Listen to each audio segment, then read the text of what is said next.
आज हम पढ़ने जा रहे हैं पाठ 6 उपसर्ग एवं प्रत्यय। उपसर्ग एवं प्रत्यय के बारे में हम इस पाठ में पढ़ेंगे। शब्द भाषा का आधार है। किसी भाषा की जीवंतता उसके शब्द भंडार से ही परिलक्षित होती है। इसके लिए आवश्यक है कि नवीन शब्दों की रचना की जाए। नवीन शब्द रचना के प्रमुख कारक है उपसर्ग और प्रत्यय। ठीक है, तो उपसर्ग शब्दों के आगे लगते हैं और प्रत्यय उनके पीछे। तो उपसर्ग कौन से होते हैं? जो शब्दों के आगे लगकर एक नया रूप परिवर्तन करते हैं, और प्रत्यय जो शब्दों के पीछे लगकर शब्दों में परिवर्तन करते हैं, वो प्रत्यय होते हैं। जैसे कि सफल, सफल शब्द में अ उपसर्ग लगाकर क्या बन गया? असफल शब्द बना। ठीक है, और सफल शब्द में ही ता प्रत्यय लगाकर सफलता शब्द का निर्माण हुआ। तो आइए इनका अध्ययन करते हैं, उपसर्ग और प्रत्यय का। तो उपसर्ग शब्द दो शब्दों उप प्लस सर्ग के संयोग से बना है, जिसका अर्थ है उप अर्थात पास, सर्ग अर्थात सृष्टि, निर्माण अर्थात पास रहकर नए शब्द का निर्माण करना। जैसे उप प्लस देश तो क्या बन गया? उपदेश। अभि प्लस मान अभिमान, आ प्लस नाथ अनाथ। ठीक है, हिंदी में अनेक भाषाओं के उपसर्ग प्रयोग किए जाते हैं, जैसे कि संस्कृत के उपसर्ग। ठीक है, तो संस्कृत के उपसर्ग कौन से होते हैं? उपसर्ग क्या है? अ। इसका अर्थ क्या होगा? नहीं और अभाव। इससे शब्द कौन से बनेंगे? अधर्म, अजर, अमर। ऐसे ही उपसर्ग क्या होंगे? अनु। इस अनु का अर्थ क्या होगा? पीछे और समान। तो इससे शब्द क्या बनेंगे? अनुभव, अनुराग, अनुज। ठीक है, ऐसे ही उपसर्ग आपका क्या है? अभी। इसका अर्थ क्या है? पास। तो इससे शब्द क्या बनेंगे? अभिमान, अभिनेता, अभिलाष। ठीक है, तो ऐसे ही यहाँ पर और बहुत सारी संस्कृत के उपसर्ग है, जिनसे कुछ नए शब्द बनाए गए हैं। इसके बाद है हिंदी के उपसर्ग। तो हिंदी के उपसर्ग में उपसर्ग अ है, जिसका अर्थ है निषेध या फिर अभाव, और इससे बनने वाले शब्द है अतः, अमर, अज्ञात। उपसर्ग है उन, जिसका अर्थ है एक कम, और इससे बनने वाले शब्द है 19, 49, 59। उपसर्ग है कु, जिसका अर्थ है बुरा या फिर नीच, तो इससे बनने वाले शब्द है कपूत, कुशल, कुचाल। ठीक है, इसके बाद है कुछ अरबी फारसी के उपसर्ग। उपसर्ग है आपका बद, अर्थ है बुरा, तो इससे बनने वाले शब्द बदमाश, बदबू, बदसूरत। ऐसे ही उपसर्ग है आपका खुश, तो जिसका अर्थ है क्या है? अच्छा, और इससे बनने वाले शब्द क्या बन जाएंगे? खुशबू, खुशखबरी, खुशकिस्मत। ऐसे ही उपसर्ग शब्द है आपका गैर, जिसका अर्थ है भिन्न या फिर विरुद्ध, भिन्न विरुद्ध। तो शब्द इससे क्या बन जाएंगे? गैर हाजिरी, गैर ताजगी। इसके बाद चौथा है उपसर्ग की तरफ प्रयुक्त होने वाले संस्कृत के अव्यय। उपसर्ग है स, जिसका अर्थ है सहित। रचित शब्द इससे क्या हो जाएगा? सश्रम, सहज और सहर्ष। उपसर्ग आपका चिर, जिसका अर्थ है बहुत, इससे बनने वाले शब्द क्या है? चिरायु, चिरकाल, चिरंजीवी। उपसर्ग है पुनः, अर्थ है फिर, इससे बनने वाले शब्द है पुनर्जन्म, पुनरागमन, पुनर्विवाह। उपसर्ग है पुरा, जिसका अर्थ है प्राचीन, बनने वाले शब्द है पुरातन, पुरातत्व, पुरातन। इसके बाद आते हैं आपके अंग्रेजी के उपसर्ग। उपसर्ग है आपका 22, अर्थ है उप, रचित शब्द इससे क्या है? Vice principal, vice presidents. उपसर्ग है आपका सब, जिसका अर्थ क्या है? अधीन, और इससे बनने वाले शब्द क्या है? सब कलेक्टर, सब रजिस्ट्रार। एक से अधिक उपसर्गों का प्रयोग, कुछ शब्दों में एक से अधिक उपसर्गों का प्रयोग होता है। अत्याचार यानी अति प्लस आ प्लस चार। ठीक है, तो यहाँ पर आपके 3 शब्दों से मिलाकर ये क्या बना है? अत्याचार। ठीक है, तो अति प्लस आ, 2 उपसर्गों का इसमें प्रयोग हुआ है। ऐसे ही सुसंगठित, तो सु प्लस सम प्लस गठित। ठीक है, तो यहाँ पर भी 2 उपसर्गों का प्रयोग हुआ है। पर्यावरण में परि प्लस आ प्लस वर्ण। ऐसे ही निराकरण में निर प्लस आ प्लस करण। ठीक है, इसके बाद हम पढ़ेंगे प्रत्यय के बारे में। कुछ शब्दांश शब्द के अंत में जुड़कर उनके अर्थ में नवीनता लाते हैं। इस बदलाव से उनके अर्थ में परिवर्तन होता है, अतः कहा जा सकता है जो शब्दांश शब्द के अंत में जोड़कर उनके अर्थ में परिवर्तन लाते हैं, वे प्रत्यय कहलाते हैं। जैसे पढ़ प्लस आंखों, तो क्या बन गया? पढ़ाकू। तो यहाँ पर प्रत्यय क्या है? आंखों। ऐसे ही दयालु प्लस ता, तो प्रत्यय क्या हो गया? ता, तो क्या बन गया? दयालुता।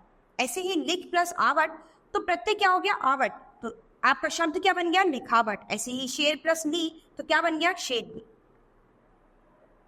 इसके बाद पढ़ेंगे प्रत्यय के प्रकार। प्रत्यय कई प्रकार के होते हैं। कुछ प्रत्यय संज्ञा में लगते हैं, कुछ सर्वनाम में, तो कुछ विशेषण में।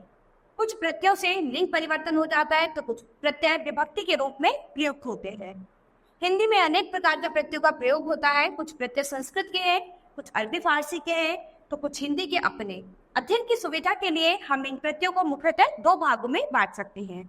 सबसे पहला है कृत प्रत्यय, दूसरा है तद्धित प्रत्यय। कृत प्रत्यय धातुओं के अंत में लगकर संज्ञा विशेषण तथा अव्यय बनाने वाले प्रत्यय को कृत प्रत्यय कहते हैं। इनके योग से बने शब्दों को कृदंत यानी कृत प्लस अंत कहते हैं। जैसे कि पीनम प्लस आओ तो क्या बन गया? प्याओ। ऐसे ही बत प्लस आनी तो क्या बन गया? मथानी। खेनिया प्लस आड़ी तो क्या बन गया? खिलाड़ी। थकना प्लस आवट तो क्या बन गया? थकावट। कृतवाचक कृत प्रत्यय जिन प्रत्ययों के योग से क्रिया के करने वाले अर्थात कर्ता का बोध हो उन्हें कृतवाचक कृत प्रत्यय कहते हैं। जैसे कि प्रत्यय क्या है आपका? अक। इससे रचित नवीन शब्द क्या बन जाता है? आपका नया शब्द क्या बनेगा? धावक, पाठक, पालक, चालक, नावक। ठीक है, तो ऐसे ही जिनके पीछे आलक अप लग जाता है तो वो शब्द आपके क्या है? अक प्रत्यय से बने हैं। ऐसे ही आका, तो आपका प्रत्यय लगाकर कुछ नए शब्दों का निर्माण करेंगे। लड़ाका, ठाका, है ना, तो धड़ाका, लड़ाका, ये सब शब्द जो है वो आका प्रत्यय से बने हैं। ऐसे ही आलू, आलू प्रत्यय से बनने वाले शब्द है चालो, झुगड़ालो। ऐसे ही आड़ी शब्द से बनेंगे अनाड़ी, खिलाड़ी। अपर से भुलक्कड़, घुमक्कड़, पियक्कड़। हार से होनहार, पालनहार, विहार। वाला से रखवाला, जाने वाला, रहने वाला। कर्मवाचक कृत प्रत्यय जिन प्रत्ययों के योग से क्रिया के कर्म का बोध हो उन्हें कर्मवाचक कृत प्रत्यय कहते हैं। जैसे कि प्रत्यय आपका क्या है? आवना, तो नवीन शब्द क्या बना? लुभावना, डरावना, सुहावना। ऐसे ही प्रत्यय शब्द आपका क्या है? औना, तो क्या बन गया? खिलौना, बिछौना। ऐसे ही प्रत्यय आपका क्या है? नी, ओढ़नी, सूंघनी, कतरनी। ऐसे ही प्रत्यय आपका क्या है? ना, तो क्या बन गया नया शब्द? गाना, खाना, पीना, बचाना।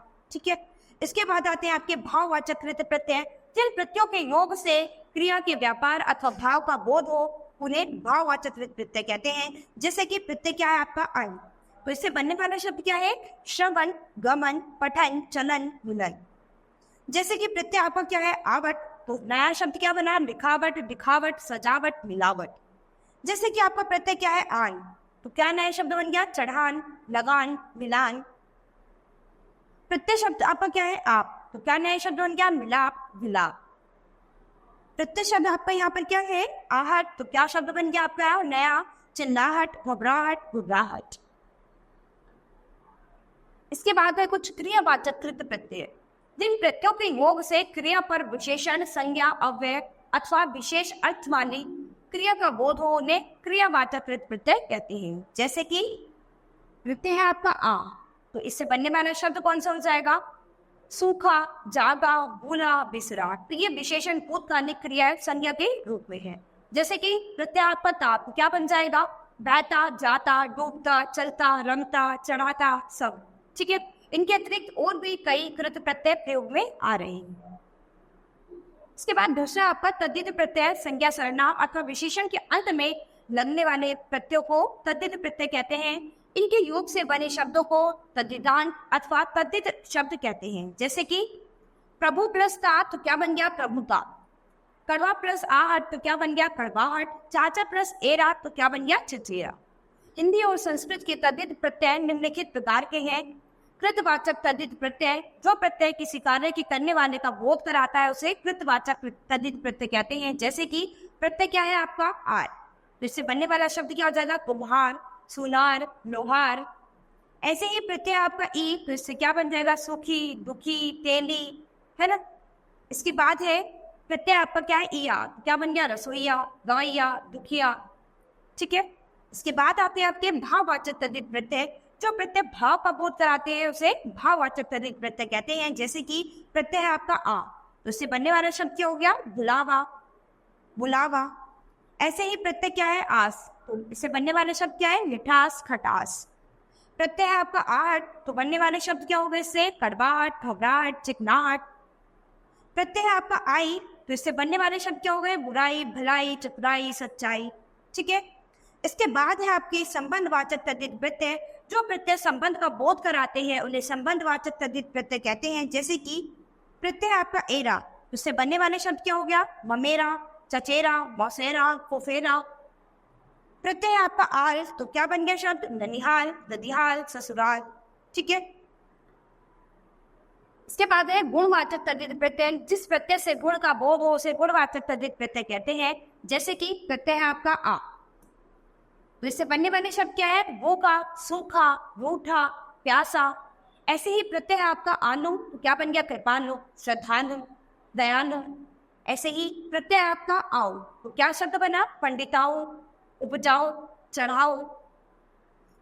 इन प्रत्यय के लिए पंकिल, जटिल। यह प्रत्यय के लिए पटनिया, जौनपुरिया, कानपुरिया, जबलपुरिया। ऐसे ही ई प्रत्यय के लिए भारी, मैदानी, सनी, लोभी, शहरी, गुजराती। इसके बाद आते हैं स्त्रीवाचक प्रत्यय। स्त्रीवाचक तद्धित प्रत्यय जिन प्रत्ययों के प्रयोग से शब्द स्त्रीलिंगवाची बन जाए उन्हें स्त्रीलिंग प्रत्यय कहते हैं। जैसे कि आ, क्या शब्द बना? बाला, शिष्या, छात्रा, अनुजा। ऐसे ही आइन, चौधराइन, चौबाइन, बबुआइन। आनी से देवरानी, जेठानी, सेठानी। ई से बेटी, मौसी, लड़की, काली। ठीक है। तो यहाँ ये जो जितने भी शब्द है ये स्त्रीलिंग प्रत्यय लगता है। बनने के बाद क्या बन गए? स्त्रीलिंग प्रत्यय बन गए। उपसर्ग एवं प्रत्यय का एक साथ प्रयोग। कई शब्दों की रचना उपसर्ग एवं प्रत्यय दोनों के योग से बनती है। जैसे कि यहाँ पर उपसर्ग है आ, ठीक है, शब्द क्या है? समाज। अब इसमें प्रत्यय क्या जोड़ दिया आपने? एक, तो आपका नवीन शब्द क्या बन गया? इससे असामाजिक। ठीक है। तो ए इसमें उपसर्ग लगा है, समाज आपका शब्द है, और एक इसमें प्रत्यय लगा दिया। तो कुछ शब्द ऐसे होते हैं जिसमें उपसर्ग और प्रत्यय दोनों का प्रयोग होता है। ठीक है। ऐसे ही अनुपसर्ग है, शब्द क्या है? करण। तो अभी अनुपसर्ग लग के शब्द क्या बन गया? अनुकरण। लेकिन अगर इसमें ये प्रत्यय लगा दे तो क्या बन गया? अनुकरणीय। ऐसे ही उपसर्ग है आपका अप, शब्द है आपका मान, और प्रत्यय आपका एक। ठीक है। तो क्या शब्द बन गया? अपमानित। अनु प्लस व प्लस ए, तो क्या बन गया? अनुभवी। ठीक है। तो ऐसे ही ये और बहुत सारे शब्द हैं जो आप होमवर्क में पढ़ेंगे जिनमें उपसर्ग और प्रत्यय दोनों का प्रयोग किया गया है। तो बच्चों यहाँ पर इस पार्ट में हमने उपसर्ग और प्रत्यय के बारे में अच्छे से पढ़ा है, उनके भेद के बारे में पढ़ा है। आप अभ्यास में इन्हें फिर से पढ़ेंगे और उपसर्ग और प्रत्यय पर आधारित कुछ शब्दों को बनाने की कोशिश करेंगे। ठीक है। तो बच्चों आज ये पाठ हमारा यहीं खत्म होता है। अब हम अपनी नई क्लास में मिलेंगे अपने नए पाठ के साथ। धन्यवाद।